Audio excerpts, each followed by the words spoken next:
Broadcasting from the business capital of the world, this is the Podcast Business News Network. This is for anybody that owns a business or just wants to get their finances in order, especially if you've got a business or you're responsible for one. The most important part of your business is not the widgets you sell or the services you offer. The most important part is the financial background of your business. If you don't have that set up in a solid way, you could be making tons of money. Doesn't even matter. It's all going out the window. Or do you really know where it's going? We're going to talk about that today. Specifically, somebody who offers bookkeeping services for small businesses, small industries, and is accountable, helps you out, make sure it's being done right. Kat Scardaville joins us today. How you doing? Hey, how are you? I'm good. And I can say what I just said because I own a small business and I made the mistake of not doing it right. Like even to the point back in the day, I would generate invoices using Microsoft Word. Don't judge. That was, I saw your eyes. I'm like, yeah, oh my God, no. don't ever do that. In the beginning, it served its purpose, but then after a while, in terms of accountability, and I mean that in both ways, accounting and accountability, like what the heck's going on here? What's happening? What do you hear from many of your clients lately? Like what are their bigger challenges when it comes to the finances? They just don't want to do them, you And know? Money is like scary. It's a scary concept and it's different. And they just want to make ends meet. They want to see what goes in, they want to see what goes out. They don't want to overcomplicate things. They want to make sure that they can keep the lights on while maintaining some kind of lifestyle. But a lot of them tend to suffer from a crazy mindset of, I'm sorry, it's not crazy, but a lot of them tend to suffer from a mindset of, oh no, the doors are going to close tomorrow. The doors are going to close tomorrow. Oh no, oh no. And the numbers, the numbers don't lie, and they're the only thing on the planet that doesn't lie. You know, yeah, not for nothing. You know, so the the numbers will illustrate where you are, but also where you can go. It'll help you plan accordingly. It'll also help you understand what your behavior patterns are, and it'll pinpoint what your strengths are, but it'll also reveal some points you might need to work on. And that seems sure. to be the one of the biggest hurdles a lot of business owners have, because it's hard to admit when you've made a mistake, or when you've made an error, or oh man, I shouldn't have done that, or something like that. So Sure. it's yeah, so stuff like that. And I try to guide them. I don't like the parent finger shaking in your face. I don't like that, so instead I prefer to just say, hey, you look, we learned something here, so let's just hmm figure it out from here and then move forward. It's not the end of the world. You figured it out, and we just keep going. It's okay. To your point, I totally get business owners not wanting to deal with the financial stuff, especially I'm going to clearly say here, I am financially literate. I don't want to. I'm a creative guy. And that's Yeah, interesting. yeah, You look at this in a creative way to solve somebody's financial challenges. For me, I just can't even I don't I if I have to generate an invoice, it's like it takes like 2 days. Like I'm bored. I don't want to do it. And sometimes I have yeah, to, you know, somebody's yeah. not in or whatever, get it done. But the one thing that strikes me very clear on your website, and I've never seen this before, bookkeeping cleanup Mhm. services. Yeah. Well put. Like so many times you will in a business have stuff going on and it needs to get cleaned up and started fresh. And the cleanup is key. I had somebody do it for me in the last 2 years. And wow, like you just said, no finger pointing. You'll learn things. You'll learn Yes. things you never expected to pop up there when you're doing it. Yeah, for sure. And it's done from a really holistic approach, just because I had a cleanup done recently, and it was for a client that's in the middle of an audit. And Mm, um, it was a major hurdle even for me. It was a major hurdle because it was one of those moments where the client feels one way, but you know that it should work a different way. So how do we work on those, interpersonal relationships, Hmm. without kind of hurting your, your perspective on things. So in the end, I kind of had to, guide them a little bit. And Hmm. then they came to the conclusion themselves. It took time. It took a long time, Yep. you know. But they got there. You know what I mean? They got there, and then we collectively worked together, and then line by line, because I can do line by line. Most people don't enjoy doing line by line. I don't know. I like it. It's very zen for me, But they would do the line by. I would do the line by line with them, and like, what does this mean? What does that mean? Okay, then we translate it. Done. Okay, move on. Mm, We're not dwelling on the past. We're going forward. gotcha. Yeah. Let's talk about the other services you offer. So bookkeeping being one of them. Yes. How about another one, another two?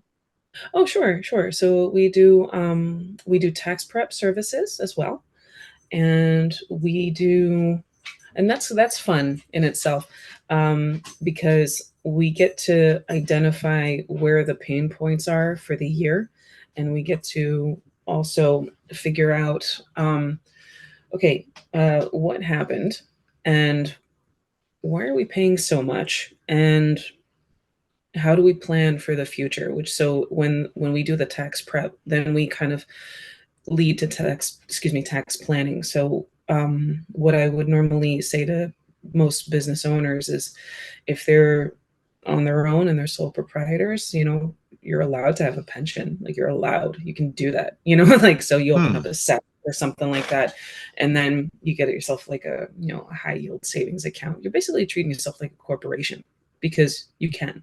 Why can't you? You're allowed, What? Why don't we jump in there? Because I have this conversation with people I know.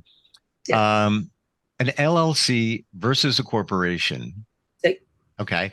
And if it's an LLC, many small businesses, if it's, one person in the business, do a draw. Hmm.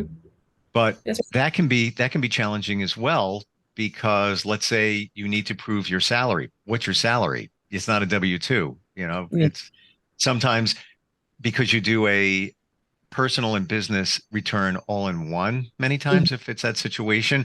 Now it's Yeah. all lumped into one. What is actually your salary? And then what hasn't been dispersed from the business to vendors and all that. Again, this Yeah. is now getting deep and out of my wheelhouse, but um, It's okay. It's fine. that situation, LLC draw versus the corporation, Mhm. advantages of both. What do you think? Just, basic stuff here. Yeah, no, it's okay. So, sole proprietor, if you're doing a tax return for sole proprietor, well, usually what happens is it's a pass-through income. So all of that's going to be on the 1040. So you really don't have anything to worry about. It goes on the Schedule C, the deductions, and then um, the draws. The draws are your take-home pay for your Yes. LLC in this case. Yep. So now, the interesting thing about draws, not to divert from the question, but the interesting things about the draws is we have to establish some kind of a system, and most creative individuals, because I'm a creative individual myself, but like the creative individuals systematically understand their art form, but as far as outside of that realm, it's a little out of scope to maintain. So sometimes we have to kind of integrate it into their scope, into their field of experience, so they can have it function properly. So we take their systems, right? So like an artist or a musician or something like that, they get paid per gig or something, and then at the end of the month I tell them, okay, you draw your percentage out at the end of the month, and that'll be your take home pay for the month, or whatever, you know Gotcha. and then that'll be the pass-through income, and that will qualify for it, because the other is the business income, and then that'll show up someplace else on the return. So there's that. And then my favorite is the S corp. And the S corp is interesting because you get the W-2 from your payroll, right? So you get your W-2 payroll at the end of the year, but you can still draw from the company, right? But that's a little more involved, and is probably better for different time. Otherwise, it's gonna get Yeah, it's again, this can go deep, and even right down to this conversation I had with some colleagues. One going through a divorce, you have the draw. yeah. How do you know what the salary is when it's a draw? Because Okay. you also lumped in the business stuff with that. And the example I gave where it's he's an LLC sole proprietor, and then you have takes a monthly draw. It's pretty much always the same, he said. But then Mhm. how do you figure out what is your salary? Oh, sure. So there's like a general rule, and it just depends. And this is just my opinion. Um, it depends on your comfortability at the end of the month, and this is also one of those things where it's personal preference to the owner. You know what I mean? And we're talking about systems. So Mm-hmm. when you look at the profit and loss statement, and at the bottom you see the net profit, if you generated a loss, you can't draw anything. You can't, so because you didn't make any money. Yep. Um, so we have to work on that for the following month. But if you made money, you can take 2%, you can take 5%, you can even take 10%. But it's a little high. It just depends on how comfortable you are. Most people take between 2 and 5 points, but Hmm. it really depends on you, the owner, because in the end, you're on the front line. You know what it takes to keep the lights on. You know Yeah. what it takes to do all of that stuff. So I could advise you on which percentage is healthy, but in the end, the decision is ultimately yours. I can like, wax poetic until the cows come home, but in the end, it's up to you. But I will say most people take between 2 and 5. Yep. Whatever you choose to do is up to you. How did you get here?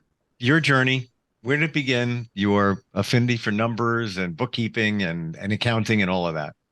Oh my gosh, it's been like this, you know. Yeah. Then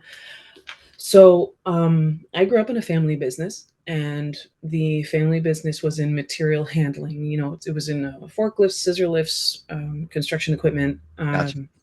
and it was run by my mother and my father. And like, you want to talk about polar opposite people? It was fascinating watching the two of them work in an objective manner. Because I can be objective now, But the So, fun so part. can I, after looking back at all the challenges within the bookkeeping, and I won't even go there, but yeah, I get it. Yes, I get it. well, Mhm. yeah, I'm preaching to the choir right now. So my mom was a pack rat with the money. She worked for the Bank of New York, and my parents are both immigrants. They're both from South America, and because they grew up in a completely different country that is constantly developing, they have a very interesting perspective on how to save for funds and how to interact with customers and how to interact with clients. And it was always familiar, and it was always in a familial kind of way. Like my dad's from Argentina, and he would have barbecues like every other day. Like I grew up not having a hamburgers and hot dogs as a kid.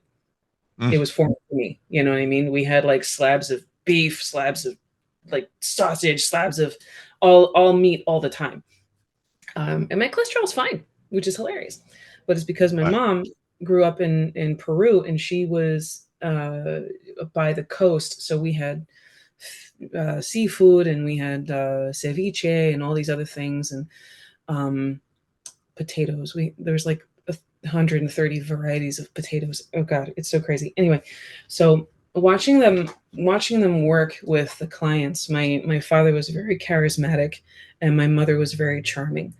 But what I witnessed in the background was a very complex dynamic between the two of them, and it kind of affected my brother, my sister, and I a bit. But at the same time, we learned a lot. We learned how to interact with customers on a professional level. But we also needed to learn how to interact with each other on a professional level. And at the time, we didn't know how to do that. It was romper room after a while, And I admit my contribution to the chaos for sure. So you fast forward a little bit, and I'd been doing the books for this entire time. I learned how to do them, trial by fire style, and I worked with a variety of accountants that wanted certain things, a variety of CPAs that preferred to plan ahead in certain ways. So um, I learned certain like situations, like tax situations, but I learned it from the bookkeeper's perspective. I didn't know about the higher up until I ventured out onto my own. Um, and then finally, when I left in 2019, it was time to go. At that point, I left in 2019 because it was just time to leave. And the new accountant came in, excuse me, and took over for me. And that was when I learned how to think for myself outside of the company. And I learned to interact with my own family outside the company. I learned to be myself. I learned to accept myself for who I am as opposed to adapting my own identity to the company because everything was about the company, the company, the company. Um, I have nothing against the company. The company was integral to who I am now and what I do now. But I needed to know who I was, and I needed to know how I can help other people if I wanted to be on my own. So I finally got the opportunity to leave, and then the pandemic happened, and Mm. and I was like, okay, super fun. So I decided, well, you know what? I'm gonna go back to school and get my, every band I'd ever been in, because I was a touring drummer for a very long time, and Wow. every band I'd ever been in was they made me do the admin work. Like I did the admin work because I knew how to do it. So why don't I just get really good at it? So that's what I did. I finished the following year in December 2020, and I just jumped in with both feet, not knowing what was going to happen. All I knew is I know how to do this really well. How do I get really good at it?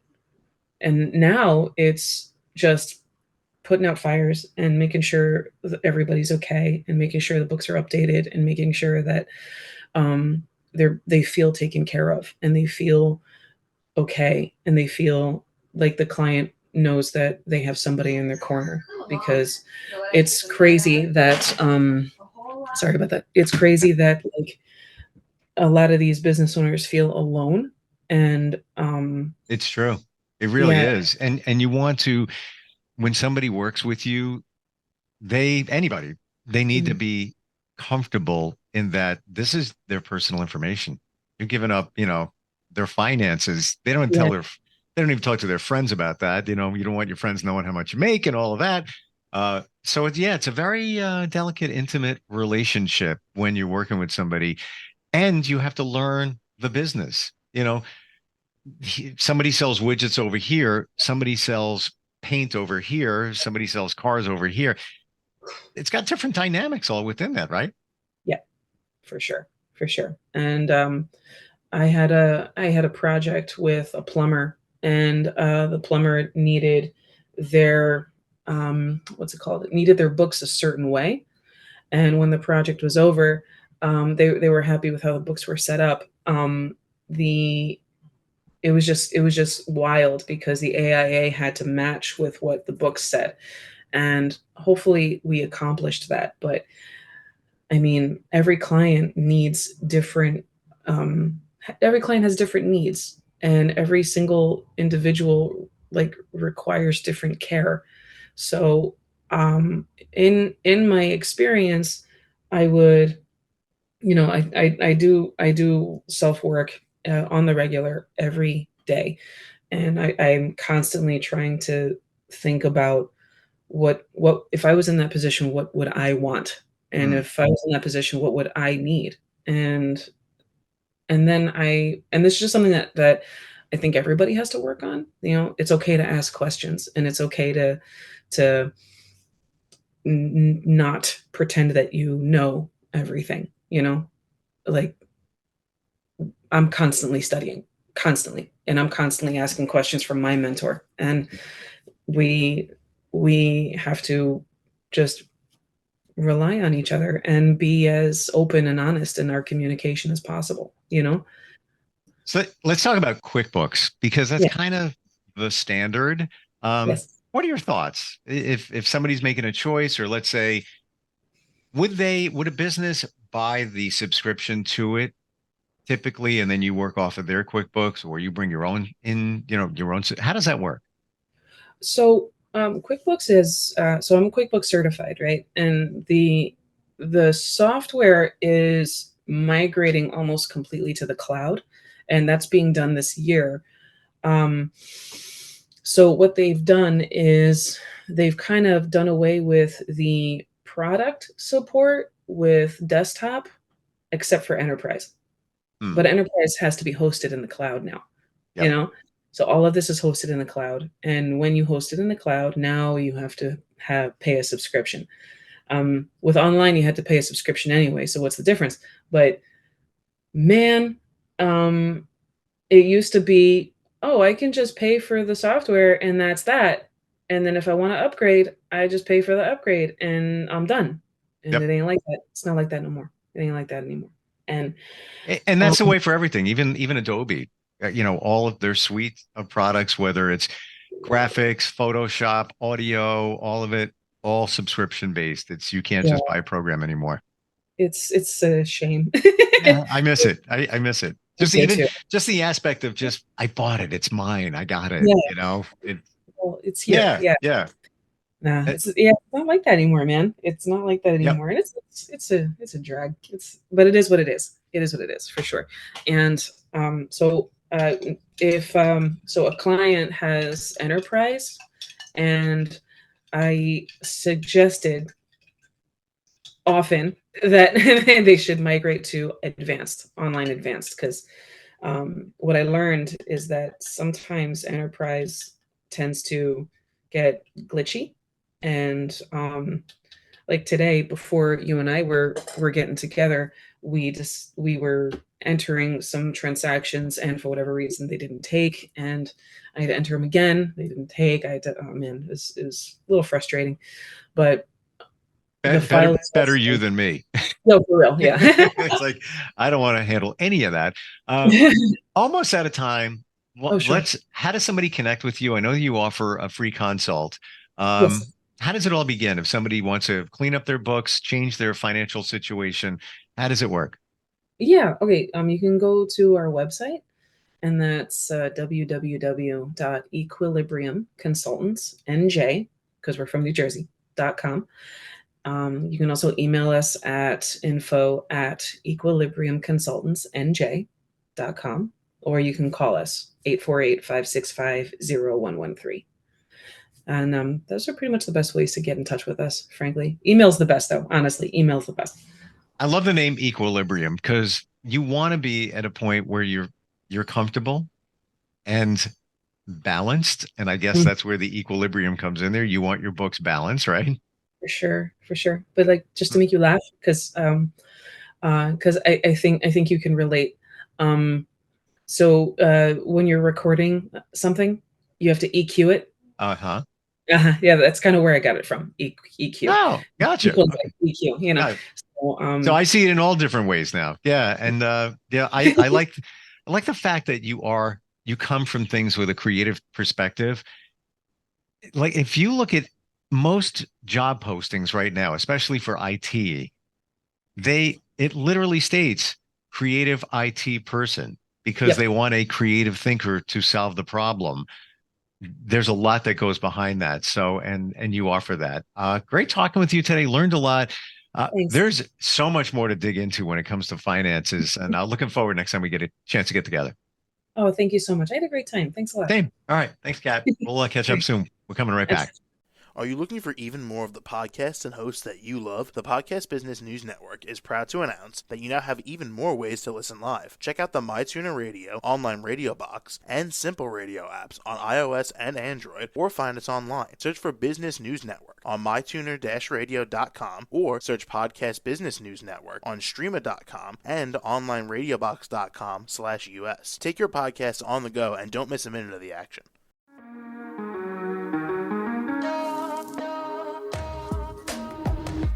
Broadcasting from the business capital of the world, this is the Podcast Business News Network. For nearly 2,000 severely injured veterans, everyday life has become filled with barriers. Day-to-day simple tasks can become pretty daunting. I have to carry my chair up 2 flights of steps or have somebody do it for me. What scares me the most is just the falling. When I'm struggling with my house, I think, to have that one great barrier just knocked down, it's crucial. Home for Our Troops is a wonderful nonprofit that builds a Mortgage-free, fully adaptive, handicap-accessible house. And there's no catch. It'll be our very first home that we've ever owned. This is a game changer. This is where your life begins again. We need you to join us in completing this important mission. Please visit hfotusa.org and help build homes and rebuild lives. Because of you, everything's going to be okay.